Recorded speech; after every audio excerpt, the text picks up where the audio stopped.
LTX 2019 starts tomorrow. That's the biggest piece of tech news today, and we've... Wait, what is this?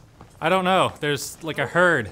Oh, a lot of people are here. These your friends, Alex? I don't have that many friends. Not since I moved out west, at least.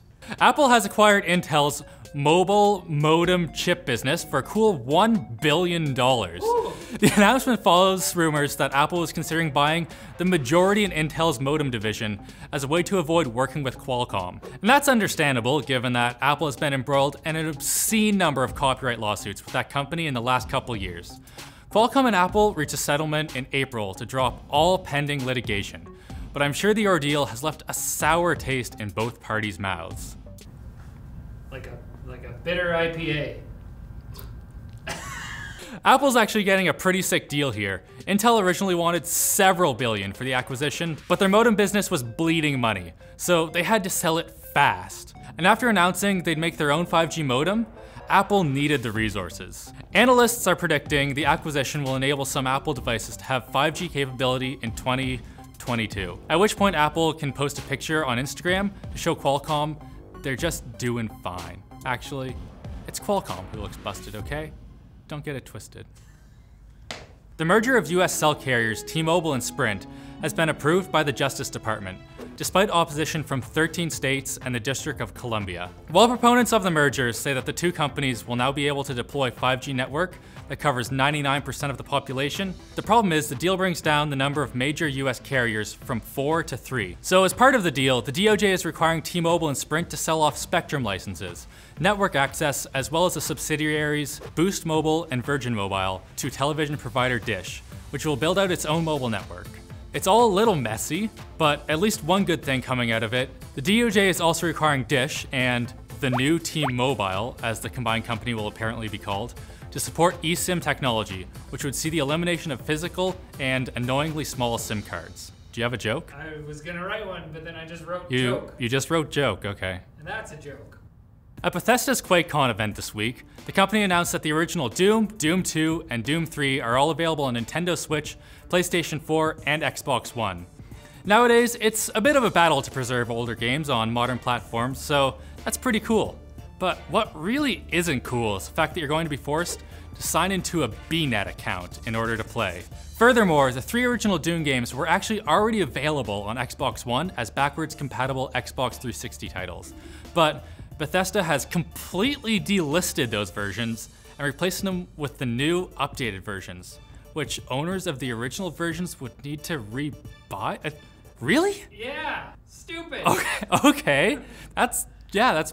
Now there's apparently some kind of loophole involving downloading the free trial of the old games that worked for some people, and if you have the physical disc for Doom 3 BFG edition, you can still reinstall the old versions, but really? What? Yep. But if you have deleted them, you just might be out of luck. The new versions also add split screen play, but they take away the previously bundled No Rest for the Living expansion pack and all online play. Bethesda, what are you doing? We're used to just peddling out Skyrim until you're blue in the face, but this, it's just like a new type of evil. It's 2019, you know? What? You gotta sign in. Now it's time for the quick bits, brought to you by Private Internet Access. But what does it do? I mean, it's right in the name, it's right there. PIA allows you to dial the exact level of privacy protection that you need for online.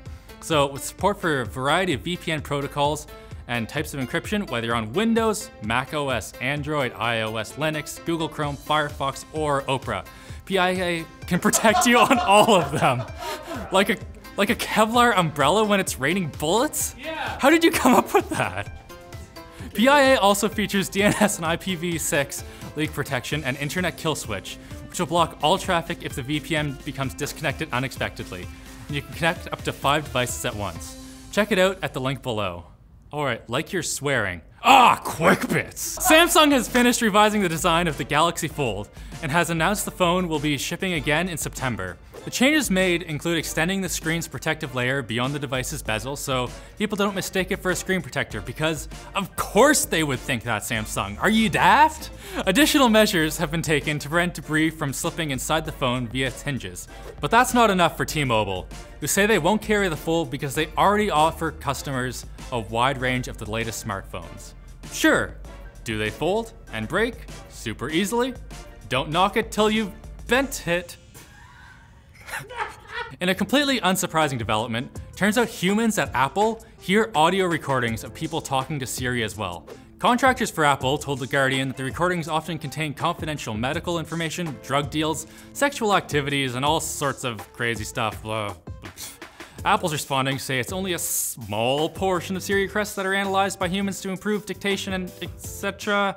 At least we know using any digital assistant comes with the cost of privacy, but it's particularly hurtful coming from Apple. They said what happens on my iPhone stays on my iPhone, which is particularly confusing given I don't even have one. Don't worry, it stays there.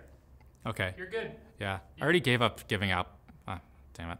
Frank Zapata, the French inventor of the flyboard, failed in his attempt to cross the English Channel on the jet-powered platform. He got halfway to refueling station and then apparently missed it by centimeters and fell into the sea. But before that happened, he looked pretty cool. And by that measure, I think the whole thing was a success. Louisiana has declared a state of emergency after ransomware infected multiple school districts in Sabine Morehouse. Files on school computers have been encrypted and can't be accessed. State security professionals are looking into the issue, but this attack is only the latest in a rash of ransomware infections that have been plaguing various US cities. Not much other to say than that, but it just sucks.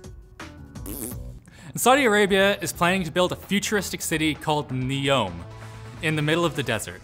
The city will have robots to work for humans, flying taxis, and even a fake moon made of a fleet of drones? The home would apparently host genetic modification projects to create humans with greater strength and IQ? Yep. That got dystopian really fast. As cool as that stuff would be to see, let's hope its builders have a change of heart to use the money for something like worthwhile, like giving out free gaming PCs. Yeah. Of all the things you could think of, free game. Can I get a free gaming PC, please? Sure. But only if you subscribe to TechLinked and come back on Monday for more tech news. It's good for you. It's got nutrients. Yep. That's why you gotta come back every time. I have it for lunch every day. What's going on?